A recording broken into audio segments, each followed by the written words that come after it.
Hello everyone and welcome to day 4 of the Swiss stage. This is going to be the 1-1 bracket, the last day of best of ones. Spoilers for day 4 if you haven't seen it yet. Here was my tier list before day 4 and a couple things are going to move around after day 4. The most important thing that happened in day 4 was BLG falling apart, losing a very winnable game against T1. Let's jump right into that. Okay, so 23 minutes in, both teams extremely even. T1's been getting a lot of Drakes, but BLG has a good scaling comp with the Jacks, so everything's fine right now for BLG. And they catch Zeus out here in the side lane. The bot tower is gone, so Zeus is totally caught out, but T1 tries to rescue him. Faker is teleporting in here, but now BLG is also teleporting in, and so it's going to be a huge fight. Bin just stays on Mega Gnar. He doesn't bother changing over to Faker. He just says, I'm going to focus on Gnar because Gnar has very few cooldowns left.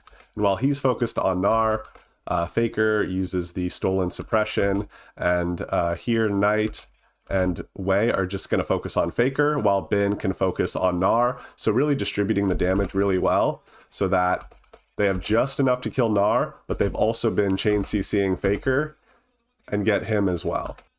Now, because Faker dies here and he used his teleport, they're going to run all the way over from the right side of the map to Baron, knowing that even if Faker respawns, he's never getting to Baron in time because he's used the teleport. So they run over to Baron and they get it to about 20% HP. Faker's not a part of this at all, so this is just a pure 5v4, so BLG should win this. The entire point, they were expecting this to have a 5v4 and then pull off the Baron and win the 5v4. Couple problems. So one is the Poppy just totally wastes her ultimate doing nothing. And then the second problem is that all the peel for the carries is down here, and all the carries are up here, and T1 is just going to sneak around and get all the carries. And now instead of the carries coming back down, which is fine because it's a 5v4, but instead they go the exact opposite direction from the rest of their team, and the rest of their team is just completely left behind. Carry ultimate stuns them all up, and Bin is just totally out of the fight, and by the time any of the 3 peeling champs get here, both the carries are gone. So just unacceptably bad team fighting from BLG. Bin gets a couple of kills back, but not nearly enough. And T1 just takes the Baron from here. In this fight, they're a little bit down in gold, but that's okay. Poppy gets an amazing 2-man ult, and so now they should just dive in, numbers advantage, 5v3. Jump on these 3. But Bin, instead of retreating back down to his team, decides to fight 4 at the same time and just completely ints.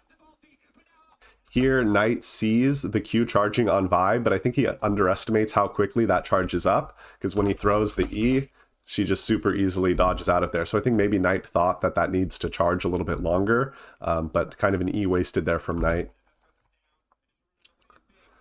And then Bin's coming in here to save the day. Great ultimate from Poppy. Now this fight's winnable, right? Now it's going to be a 5v4.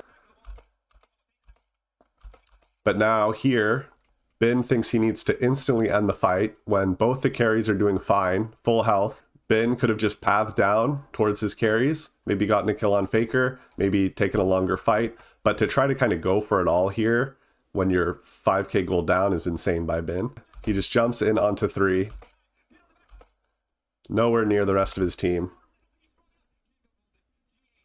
And his team just can't get in at all. Then after that fight, they're straight on the Baron. 5v3, there was never any hope for BLG here. And then T1 closes out the game. So just in 3 different critical team fights, the front line and the peel and the back line all desynced, the carries get jumped on, Bin is inting 2 or 3 times. Just disastrous. And so I don't even know if T1's any good, because T1 didn't have to do anything this game. They just had to wait for Bin to jump into the 4 of them. They just had to jump on Elk, who never had anyone peeling for him ever. For Top Esports versus Fnatic, absolutely nothing happens. You can say that Fnatic's draft was horrible because there was no AP damage, but they just lost every single fight. And they lost so fast that they lost in 24 minutes, 7 seconds, by far the shortest game this tournament so far. So really good play from PSG here. They kill Bwipo on the top, and they deny the dive from FlyQuest on the bottom because Aja clears the entire wave out. And then they try to do something mid, but there's a reason they don't call pushing mid cross map, because It's very easy to get back to mid in time. And so while Maple stalls, the top lane is actually coming down and gets to FlyQuest in time. And so they lost basically on all 3 lanes. Plus, FlyQuest has no bottom turret, so they're just totally caught out here. Aja is going to keep going down to cut off that route down. And so Busio tries to turn it around. They're all trapped. No matter what they do, they're all trapped. There's no bot tower to retreat to, and they just all die. So really strong start from PSG. At the end of the chase, Masu does waste his cleanse and ult here for no discernible reason. So for this entire game, FlyQuest's plan is pretty clear. You're going to put the Ivern shields on Renekton, send him in to do some damage, softening people up, and also mark them for Kai'Sa to jump into, and then Kai'Sa will jump in and finish people off. So we see the first attempt here. Renekton with the ultimate, with the Ivern shield, with the Sterix gauge, just super hard to kill. Soften them up, and then Masu finishes them off. Masu jumping in here, cutting off Junja's escape. Really good play out of FlyQuest here. They're all at full health, some with more than full health because they have shields. What does Maple think he's going to accomplish as one Ahri? And he spirit rushes down. Who does he think he's going to kill? Shockingly, they end up killing the support, but not worth the flash and the death on your mid laner just for that one support. They try to do the same thing here, send the Renekton in with Ivern shields, but it just doesn't work when there's a turret there because the fight is just too unfavorable. Like, yeah, you're Omega tanky, but you're also taking 4 turret shots.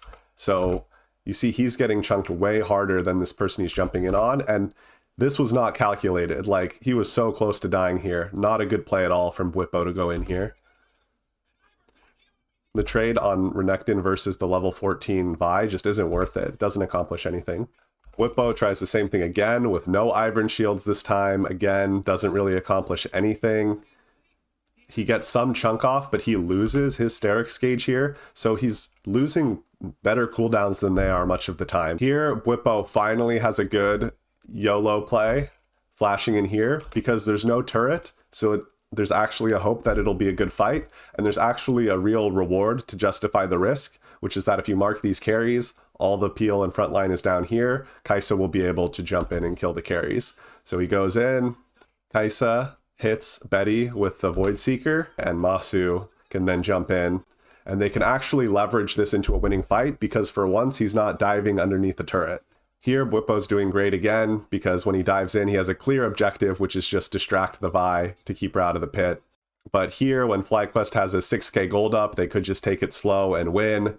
Bwipo again, diving under turret for no reason. Yeah, he gets some chunk off on the Ahri, but they'll just heal up, right? Their fountain is right there. So trading health in this situation doesn't really make any sense.